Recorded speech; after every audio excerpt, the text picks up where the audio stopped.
130 meters inside a frozen mountain. Temperatures that never rise above -18 degrees. Permafrost that is held for thousands of years. And inside, the seeds of every crop that has ever fed a human being. Someone built this, and the reason why should terrify you just a little. Welcome back to the channel. Today we are looking at one of the most quietly extraordinary engineering projects ever attempted by human civilization. Not the tallest, not the most expensive, not the most dramatic to look at from the outside, but possibly the most important structure ever built. This is the Svalbard Global Seed Vault. This is not just a refrigerated warehouse carved into a hillside. It is the final insurance policy of our entire agricultural existence. It is the backup drive of 10,000 years of human farming. It is the one place on Earth specifically designed to outlast everything. War, plague, famine, climate collapse, the failure of governments, the bankruptcy of nations, the end of the world, as we know it. And it is buried inside a frozen Norwegian mountain, 130 meters above the Arctic Ocean, in one of the most remote and hostile environments on the planet. Imagine standing at the entrance. The wind comes off the Barents Sea, and it hits you like a wall. The temperature in winter drops to -20, -30. The sun disappears entirely for months. There is no city here. There is no infrastructure. There is only the mountain, the ice, the dark, and a low concrete entrance jutting out of the snow like the beginning of something ancient. And then you step inside, and what you find changes how you think about everything. Before we go deeper, make sure you subscribe to the channel if you haven't already. We cover the engineering projects that quietly hold the world together, and this one might be the most important story we have ever told. Stay with us until the end, because what happened in 2015, a single phone call, a single withdrawal proves that this vault was not built for a hypothetical future. It was built for a crisis that had already arrived. At first, there was only a mountain. No tunnel, no chamber, no refrigeration system. Just a ridge of sandstone and permafrost rising above the small Norwegian settlement of Longyearbyen on the Svalbard archipelago. No roads led to the site. No power lines ran nearby. No buildings stood within walking distance. Just the rock, the cold, and a surface that had been frozen solid for millennia. This was the blank canvas. This was where someone decided to build the most important room in the world. But why here? Why this mountain, on this island, in this ocean? If you build a seed vault in the tropics, the heat works against you constantly. Refrigeration becomes your only defense, and refrigeration can fail. If you build it at low altitude, flooding becomes a threat. Rising seas, storm surges, the slow creep of water into places it was never meant to go. If you build it in a politically unstable region, the vault becomes a target, or worse, it becomes unreachable in the moment it is needed most. And if you build it somewhere that relies entirely on human-maintained systems, then the vault is only as safe as those systems, and systems fail. So the solution was not simple. The solution was geology itself. The solution was to use the Earth as the engineer, to find a place where the planet would do the work, where the rock would provide the insulation, where the cold was not manufactured but natural and ancient and reliable, and Svalbard fit every requirement at once. Svalbard sits at roughly 78 degrees north, latitude deep inside the Arctic Circle. The permafrost here is not seasonal. It is not shallow. It goes down hundreds of meters.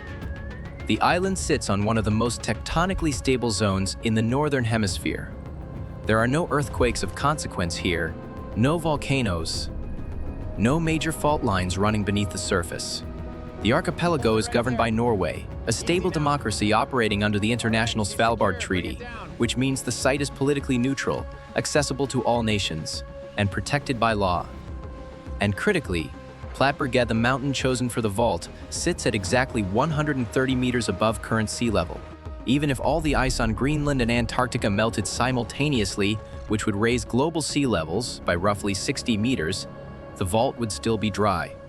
Every single one of those factors had to be true at the same time. And they were. Construction began in the mid-2000s. The Norwegian government commissioned the project and assigned the build to Norwegian State Building Authority, Statebyg, with design work carried out by the firm Barlentad Consult. The target was a structure that would require almost no maintenance, consume as little energy as possible, and remain functional for centuries, potentially far beyond the lifespan of any organization currently managing it. The first challenge was the tunnel itself. Workers and machinery had to bore approximately 100 meters into the heart of the mountain. Not straight but angled, sloped slightly upward from the entrance toward the chambers. This slope was deliberate. If water ever entered the tunnel from condensation, from snowmelt, from any source, gravity would carry it back out toward the entrance, away from the seeds. The mountain would drain itself.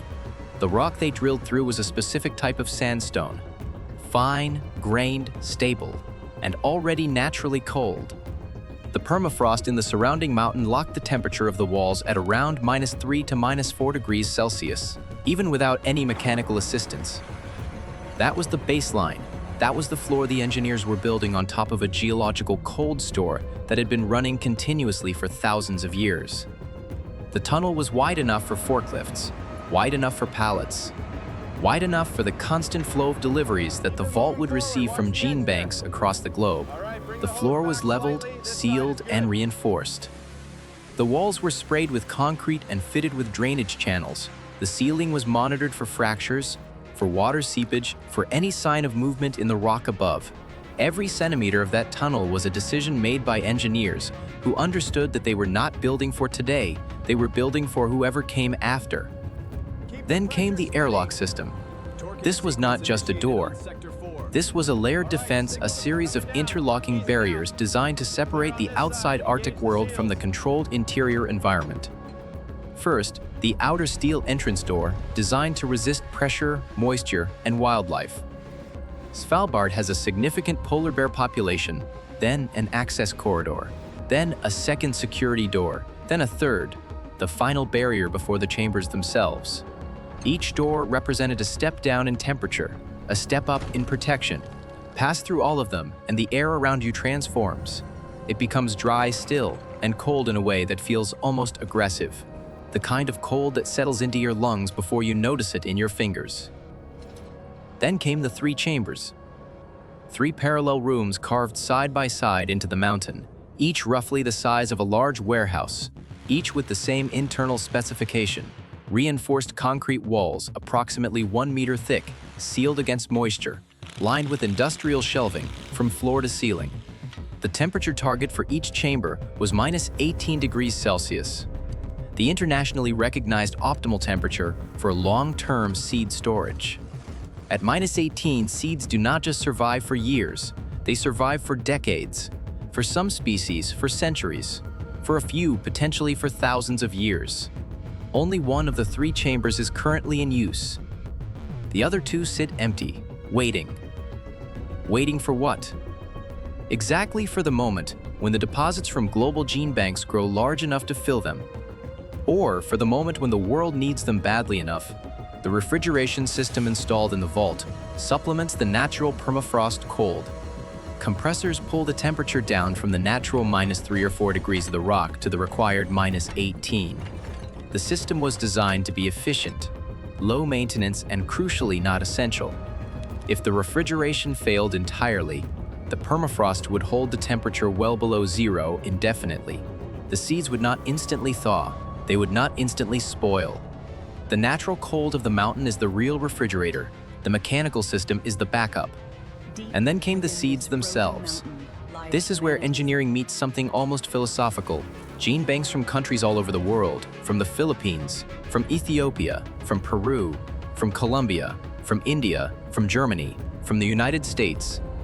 The seeds are dried to precise moisture levels because moisture is the enemy of long-term viability.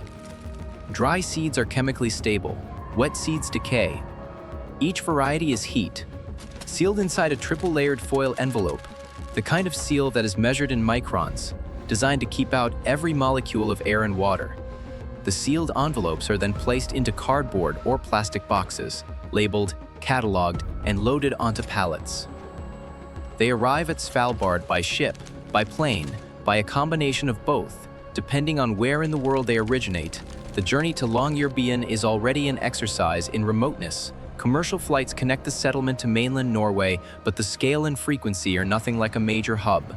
Once the deposits arrive, they are transported up to the vault entrance, processed through the airlock, and placed on the shelves of the active chamber. As of now, the vault holds over 1.3 million distinct seed samples. These represent hundreds of thousands of different plant varieties of wheat, of rice, of maize, of bean, of chickpea, of sunflower, of mustard, of cotton, of pepper, of cucumber, of lettuce, of carrot, of otis, of rye, and thousands more species that most people have never heard of but that feed community sustendi of Cataphragmites. The vault's maximum capacity is approximately 4.5 million seed samples. It is less than a third full. There is still room for the world to keep depositing. No country owns another country's seeds. The vault operates as a safety deposit box, not a confiscation. Nations deposit and nations can withdraw, but only what they themselves put in. The seeds remain the property of the depositing gene bank. Norway provides the facility, the crop trust and Norwegian manage the administration. No single government controls access.